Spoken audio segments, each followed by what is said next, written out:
Hello' বন্ধুগণ, এইয়া অলপ আগতে ডাঙাইগাঁও বজাৰৰ পৰা বজাৰ কৰি আনিছোঁ। আপোনালোকক আজি কি বজাৰ কৰিলোঁ বজাৰবিলাক দেখুৱাম আৰু লগতে বজাৰবিলাকৰ মানে সামগ্ৰীবিলাকৰ মূল্য কিমান মই আপোনালোকক ক'ম। এইয়া চাওক, এইয়া বজাৰ হয়। এইটো বেছি বজাৰ কৰা নাই, অলপ বজাৰ কৰিছোঁ। কিন্তু কি বজাৰ আছে মই আপোনালোকক এতিয়া ক্ৰমান্বয়ে কৈ যাম আৰু লগতে তাৰ দামবিলাক কৈ যাম। এই চাওক, প্ৰথমতে আনিছোঁ আপোনাৰ লোকেল মুৰ্গীৰ কণী। এই চাওক কিমান সুন্দৰ লোকেল মুৰ্গীৰ কণী হয়। মুৰ্গীৰ কণীটো ইয়াতে ৰাখি দিওঁ, দেখুৱাম আপোনালোকক। ডাঙৰ সাইজ এইয়া মুৰ্গীৰ কণীবিলাক। মুৰ্গীৰ কণী ইয়াতে আছে আপোনাৰ 3 হালি, মানে 1 হালিত আপোনাৰ 4টা, তো 3 হালি আনিছোঁ। এতিয়া ঠাণ্ডাৰ দিন 3 হালি ব্যৱহাৰ কৰিব পাৰি। তো 3 হালি মুৰ্গীৰ দাম চাওক, এইয়া হালি আপোনাৰ 50 টকা কৰি ইয়াতে। এই চাওক কিমান ডাঙৰ কণীবিলাক, এইয়া ডাঙৰ কণী। এইটো 3 হালি আনিলোঁ মুৰ্গীৰ কণী। তাৰপিছত আনিছোঁ এই চাওক ধনিয়া পাত। কিমান সুন্দৰ ধনিয়া পাত এই চাওক।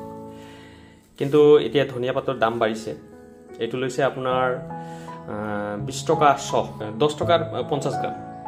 এইটো ধনিয়া এই চাওক কিমান সুন্দৰ। সৰু পৰিয়াল 10 টকাৰ হৈ যায়। আৰু এইটো হ'ল ধনিয়া। আৰু এইটো চাওক জলকীয়া আনিছোঁ 10 টকাৰ। এই চাওক কিমান সুন্দৰ জলকীয়া 10 টকাৰ। এই ভাল 10 টকাৰ জলকীয়া ময়ে খাওঁ বেছি। এই চাওক কিমান সুন্দৰ আৰু সতেজ 10 টকাৰ। এইটো হ'ল আপোনাৰ পোৱা 20 টকা জলকীয়া। তাৰপিছত আনিলোঁ এই চাওক একদম সতেজ লাফা। এই চাওক মূল্য মাত্ৰ 10 টকা। চাওক সতেজ লাফা শাক, আমি শাক খাব লাগে। এইটো চাওক বিৰাট সুন্দৰ। তাৰপিছত আনিছোঁ এইয়া চাওক, এইটো হ'ল লাও, সৰু লাও 10 টকা। দোকানীয়ে নিজৰ ঘৰৰ বুলি 10 টকা দিছে। 10 টকাৰ লাও নাপায় আৰু বিৰাট, কিন্তু এইটো আপোনাৰ কোমল 10 টকাৰ লাও। চাইছেনে বন্ধুগণ? এই লাও 20 টকাৰ তলত নাপায়, কিন্তু দোকানীয়ে মোক এইটো 10 টকা দিছে। তেওঁৰ নিজৰ হয়, তেওঁ চব্জি দোকান কৰে। তো প্ৰথমত গৈছোঁ তেওঁৰ পৰা চব্জি লৈছোঁ, সেইকাৰণে তেওঁ মোক এইটো 10 টকা দিছে। এই চাওক কিমান সুন্দৰ তো লাও 10 টকা। তাৰপিছত আনিলোঁ গাখীৰ। এইটো লোকেল গৰুৰ গাখীৰ হয়, এইটো লোকেল হয় একেবাৰে। এইটো লৈছে 60 টকা। লোকেল একদম ভাল পিউৰ, গতিকে এইটো 60 টকা লৈছে লিটাৰ, ভাল। তাৰপিছত আনিছোঁ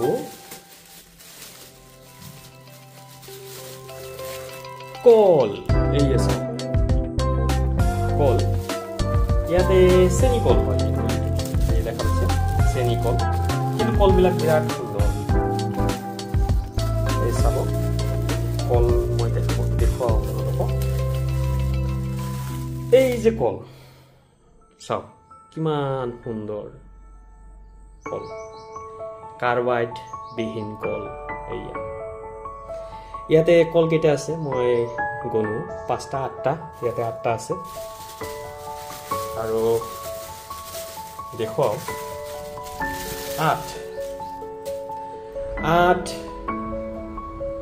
8 পাশে 13 পাশে 18, 20, 22টা।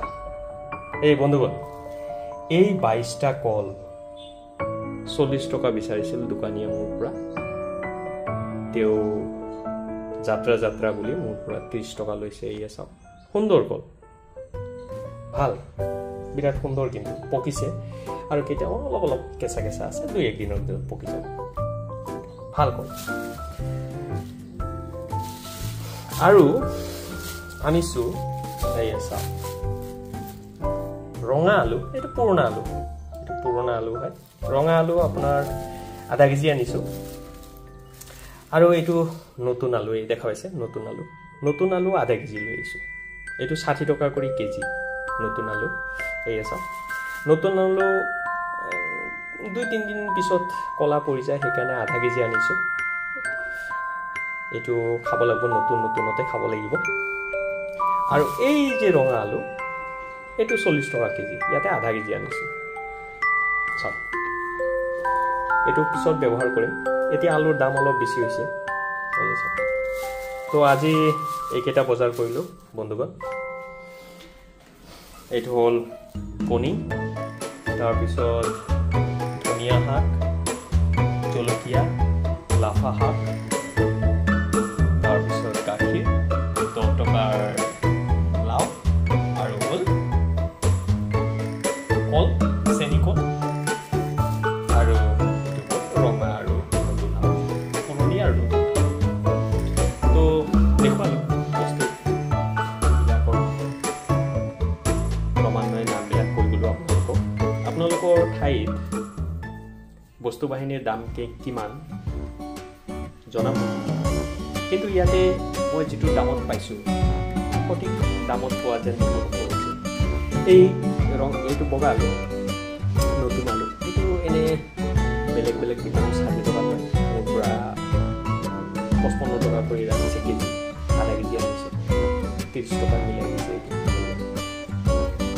তো ঠিক আছে বন্ধুগণ ধন্যবাদ